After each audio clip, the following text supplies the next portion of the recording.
Baik, Assalamualaikum warahmatullahi wabarakatuh. Waalaikumsalam warahmatullahi wabarakatuh. Puji syukur kita ucapkan kepada Allah Subhanahu wa Ta'ala yang telah melimpahkan rahmat dan karunia kepada kita, sehingga kita dapat mengikuti perkuliahan pada hari ini dengan topik memahami dan menyusun desain penelitian tindakan kelas. Sebelum itu, kami dari kelompok 5 dari mata kuliah penelitian tindakan kelas yang beranggotakan yang pertama ada saya Nazla Rosita Putri dengan NIM 2003-1087. Kemudian ada Reski Alma Indah dengan NIM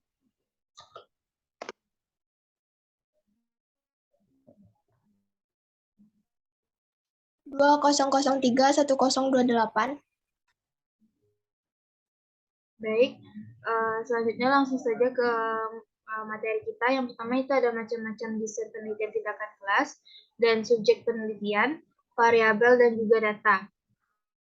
Untuk materi macam-macam desain penelitian tindakan kelas, akan saya bacakan sendiri. Yang pertama yaitu ada model Kurt Lewin, di mana penelitian tindakan kelas itu pertama kali diperkenalkan oleh Kurt Lewin pada tahun 1946 dalam satu siklus terdiri dari 4 langkah. Yang pertama ada planning atau perencanaan, kemudian acting, aksi atau tindakan, lalu ada observing atau observasi, dan reflexing atau refleksi.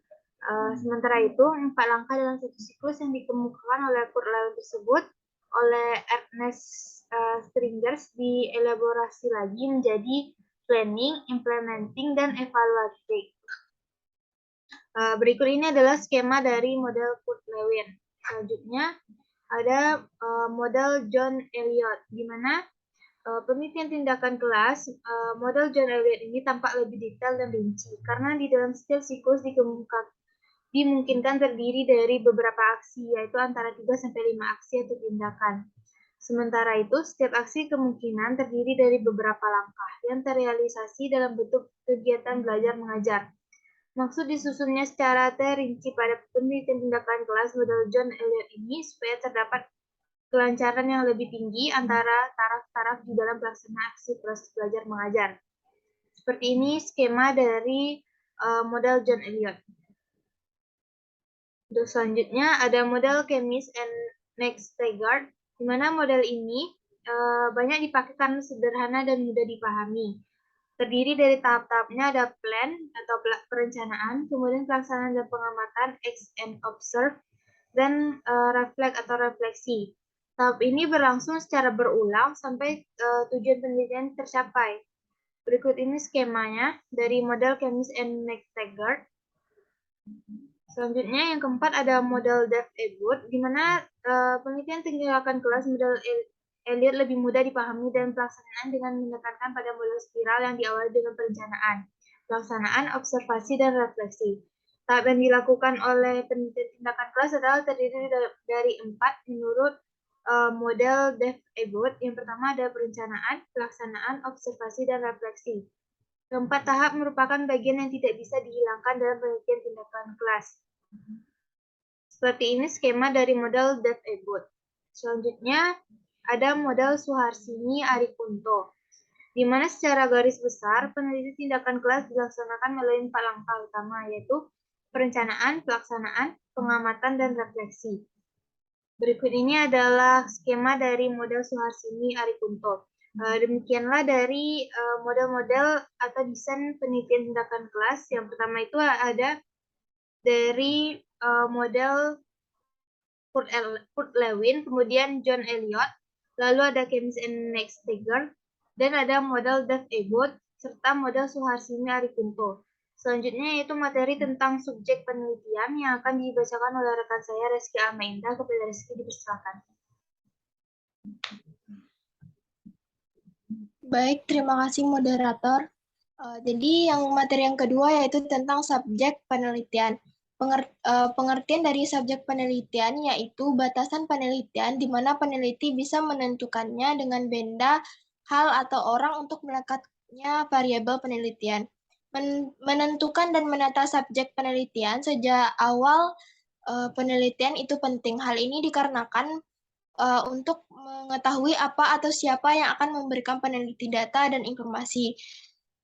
Kemudian lanjut. Kemudian untuk teknik dari pengumpulan data, ada yang namanya wawancara. Nah, wawancara ini merupakan metode yang dapat dilakukan dengan menggunakan wawancara struktur dan juga tidak struktur.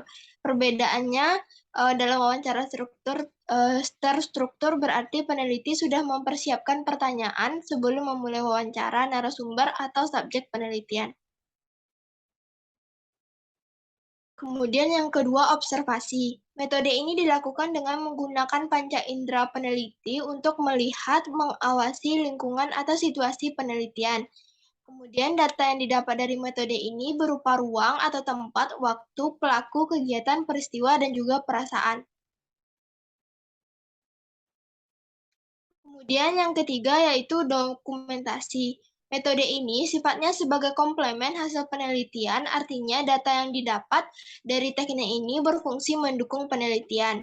Bentuk data dari teknik ini adalah sumber tertulis, film, foto, atau gambar, karya-karya monumental yang dapat mendukung tujuan peneliti. Selanjutnya, gabungan atau triangulasi, yaitu peneliti mengumpulkan data dan sumber yang sudah ada sebelumnya. Peneliti tidak hanya mengumpulkan data melalui subjek penelitian, tetapi juga sekaligus menguji kredibilitas data, misalnya dengan menggunakan observasi partisipatif, wawancara, dan dokumentasi yang dilakukan sekaligus. Kemudian kita masuk pada cara menentukan subjek penelitian. Yang pertama, tentukan individu atau kelompok individu. Kemudian yang kedua, meminta izin subjek penelitian. Jadi yang pertama, tentukan individu atau kelompok individu yang menurut kalian bisa memenuhi topik dan tujuan penelitian dengan teknik sampling. Kemudian yang keduanya, meminta izin subjek penelitian dengan cara menghubungi mereka setelah mendapatkan izin dari subjek penelitian. Kalian sudah bisa melaksanakan pengumpulan data menggunakan teknik pengambilan data yang sudah kalian pilih. Kemudian ketika subjek dan objek penelitian sudah ditentukan, proses penelitian akan lebih mudah tentunya karena dua komponen krusial dalam penelitian ini sudah kalian tetapkan.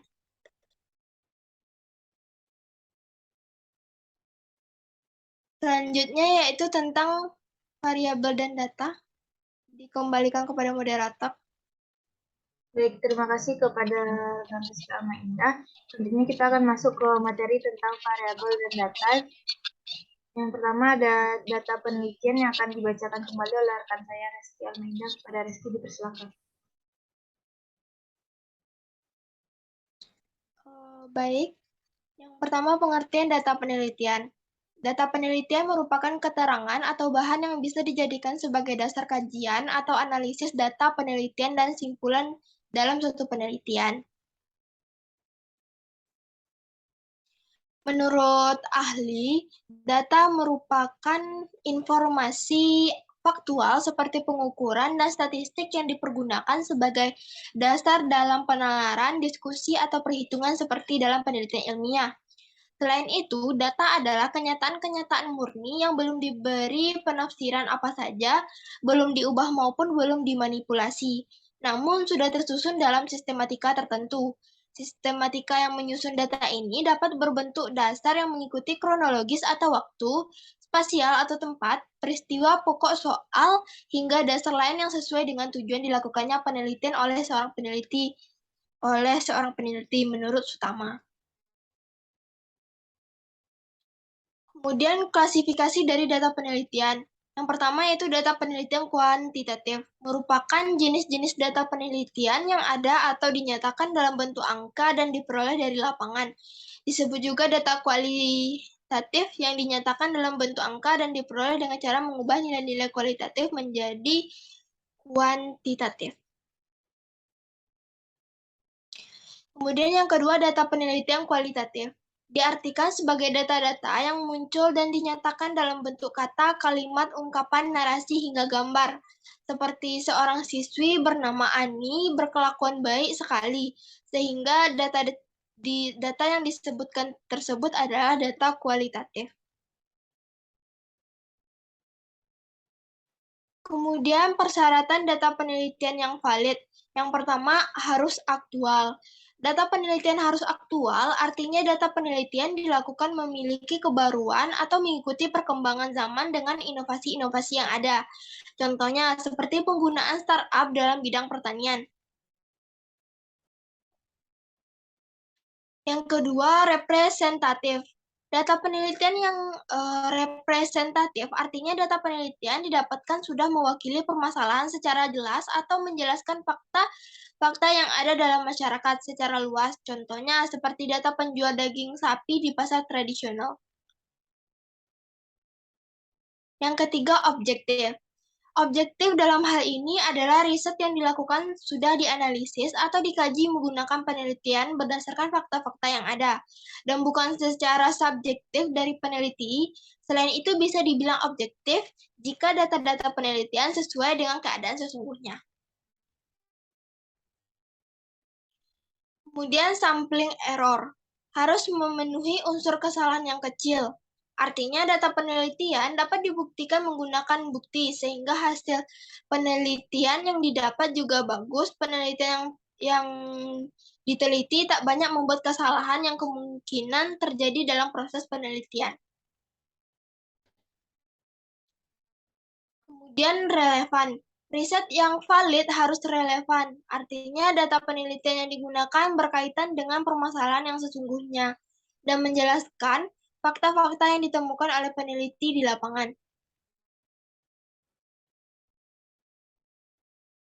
Selanjutnya yaitu tepat waktu. Maksud relevan dalam hal ini adalah data penelitian yang didapat harus disesuaikan dengan sistematika suatu penelitian. Sementara itu, data penelitian hendaknya menyesuaikan dengan waktu jika data yang digunakan sebagai evaluasi atau pengendalian.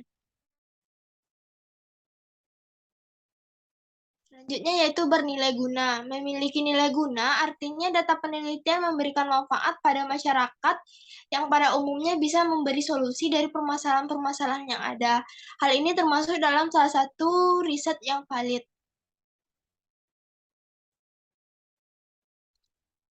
Data penelitian berdasarkan penafsiran. Yang pertama, data faktual, yakni data-data yang didapat peneliti dari sebuah subjek penelitian lewat pengetahuan subjek kebenaran atau informasi dari asal. Data faktual bisa meliputi kutipan, ujaran lisan, hasil dari observasi, dan lain sebagainya. Kemudian data non-faktual merupakan data-data yang berisi kaitannya dengan subjek penelitian dan perlu digali secara mendalam dari berbagai macam sumber. Sumber data penelitian dalam hal ini bisa berbentuk wawancara, artikel, dan lain sebagainya. Kemudian data penelitian berdasarkan cara memperolehnya. Ada namanya data primer, yaitu merupakan data yang didapatkan dari subjek penelitian secara langsung. Data ini dapat berupa data otentik, objektif, dan juga reliabel. Kemudian yang kedua, data sekunder. Merupakan data yang didapat atau diperoleh bukan dari subjek penelitian yang dipakai. Data sekunder bersifat pelengkap dan penguat dari data primer.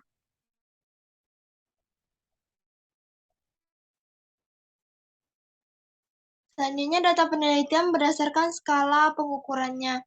Yang pertama skala nominal. Skala nominal adalah skala pengukuran yang cukup sering digunakan. Karena skala pengukuran ini bentuknya paling sederhana, skala nominal cocok digunakan untuk penelitian yang mencari pengkategorian saja.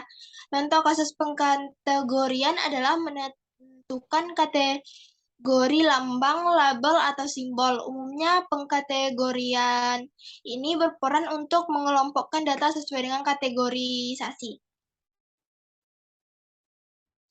Kemudian yang kedua, skala ordinal. Skala ordinal merupakan skala pengukuran yang menunjukkan jarak interval antar tingkatan tidak harus sama. Ciri-ciri skala ordinal memiliki 3 ciri sebagai berikut. Satu, data saling memisah. Yang kedua, data bersifat logis dan mengikuti aturan. Dan yang ketiga, kategori data ditentukan oleh skala yang didasarkan pada jumlah karakteristik yang dimiliki.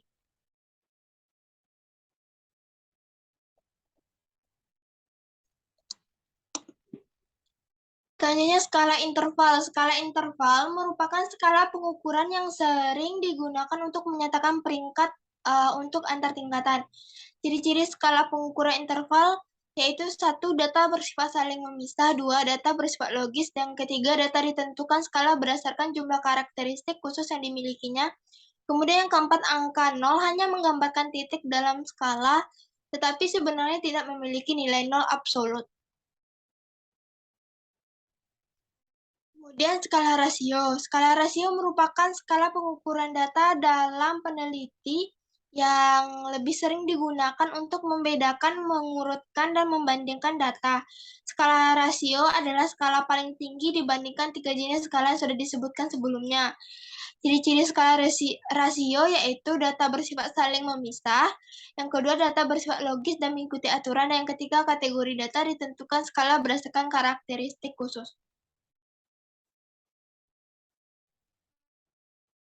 Selanjutnya data penelitian berdasarkan sumbernya. Ada data internal. Data-data yang didapat dari suatu organisasi atau perusahaan, dan data ini menggambarkan kondisi bagaimana organisasi tersebut dijadikan sebagai peneliti. Kemudian data penelitian berdasarkan jenis data. Ada jenis data kualitatif, merupakan data yang berupa kata, kalimat, atau paragraf dengan makna yang dimiliki dan berkaitan dengan penelitian. Contohnya sumber data penelitian kualitatif seperti data mengenai tanggapan masyarakat terkait fenomena yang sedang terjadi. Kemudian data kuantitatif merupakan data berupa angka atau statistik. Contoh yang ada dan digunakan adalah data mengenai penggunaan media sosial di Indonesia, seperti pengguna Instagram, Twitter, Facebook, dan media sosial lainnya yang populer di Indonesia. Kemudian data penelitian berdasarkan sifat data. Ada data diskrit, yaitu data penelitian dengan nilai yang merupakan bilangan-bilangan asli dan bukan pecahan. Contoh yang ada dan digunakan adalah data mengenai jumlah kendaraan roda 2 di kota Surakarta. Kemudian data kontinu merupakan data penelitian yang nilainya tidak selalu berupa bilangan, tetapi juga berupa pecahan, dan nilai pada data kontinu terdapat pada suatu interval tertentu. Selain itu, data ini juga dijelaskan dengan kata kira-kira dan sebagainya. Baik, terima kasih kepada rekan Reski. Untuk materi selanjutnya saya akan bacakan. Selanjutnya itu data penelitian berdasarkan waktu pengumpulannya. Ada data cross-fungsional. Data ini merupakan data penelitian menunjukkan titik waktu tertentu yang digunakan dalam sebuah penelitian. Contohnya seperti data laporan penjualan dalam suatu hari, minggu, bulan, bahkan hingga tahunan. Selanjutnya, yaitu data berkala. Data berkala merupakan data penelitian yang memperlihatkan waktu ke waktu dalam tempo tertentu menjadi salah satu data yang sering digunakan dalam penelitian. Contohnya data laporan mahasiswa ekonomi antara tahun 2014 hingga tahun 2019. Baik, selanjutnya materi tentang variabel penelitian, di mana pengertiannya menurut Effendi tahun 1982, yaitu variabel penelitian sebagai sebuah konsep yang mengandung variasi nilai. Sedangkan menurut Sugiono tahun 2016, mendefinisikan variabel penelitian sebagai suatu atribut atau sifat atau nilai dari orang, objek atau kegiatan yang mempunyai variasi tertentu yang diterapkan oleh peneliti untuk dipelajari sehingga diperoleh informasi tentang hal tersebut, kemudian ditarik kesimpulannya. Selanjutnya jenis-jenis variabel penelitian itu ada 4. Ada jenis variabel penelitian berdasarkan hubungan antar variabel, berdasarkan sifat, berdasarkan urgensi, dan berdasarkan skala pengukurannya. Yang pertama, jenis variabel penelitian berdasarkan hubungan antar variabelnya.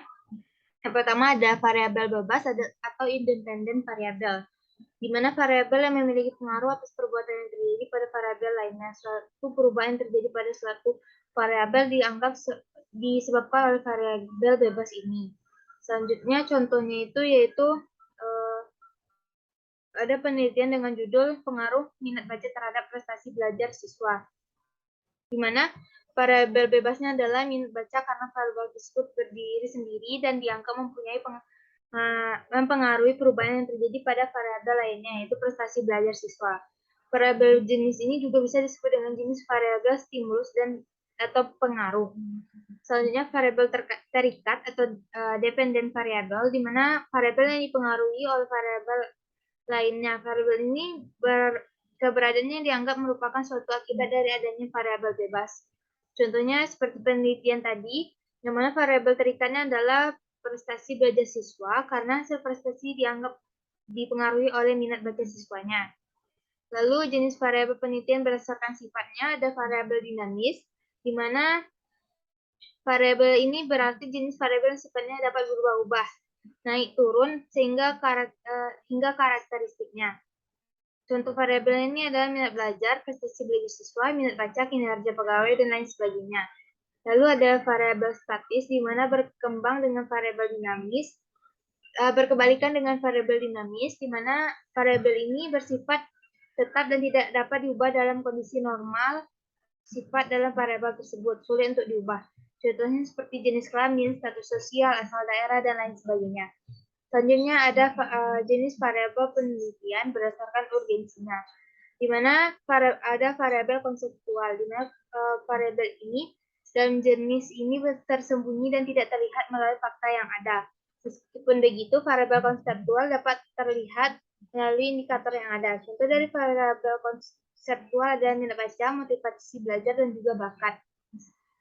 Lalu ada variabel faktual, di mana merupakan variabel yang dapat terlihat melalui fakta yang ada. Contohnya seperti suku daerah, umur, genre, pendidikan, agama, dan lain sebagainya. Lalu ada jenis variabel penelitian berdasarkan tipe skala pengukurannya.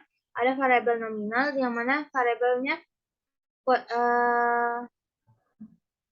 variabel kategori dan variabel discrete. Variabel nominal berarti variabel yang hanya dapat dikelompokkan menjadi beberapa kategori saja, seperti genre, agama, daerah, dan lain sebagainya. Ada variabel kontinu, di mana variabel memiliki jenjang atau tingkatan. Terbagi atas 3, ada variabel ordinal, variabel interval, dan variabel rasio. Variabel ordinal itu merupakan variabel dengan tingkat atau urutan tertentu. Lalu ada variabel interval, merupakan variabel dengan jarak atau skala tertentu. Dan ada variabel rasional yang merupakan adanya perbandingan. Selanjutnya, kita masuk ke bagian sesi tanya jawab kepada rekan-rekan yang ingin bertanya atau memberikan kritik dan saran serta penambahan materi, bisa dituliskan di e-learning dan berikan kesempatan kepada kami untuk membacanya. Demikian presentasi kami pada hari ini. Saya sebagai moderator dan rekan saya Rizky Alma Indah mohon undur diri. Mohon maaf bila kata-kata yang salah. Terima kasih.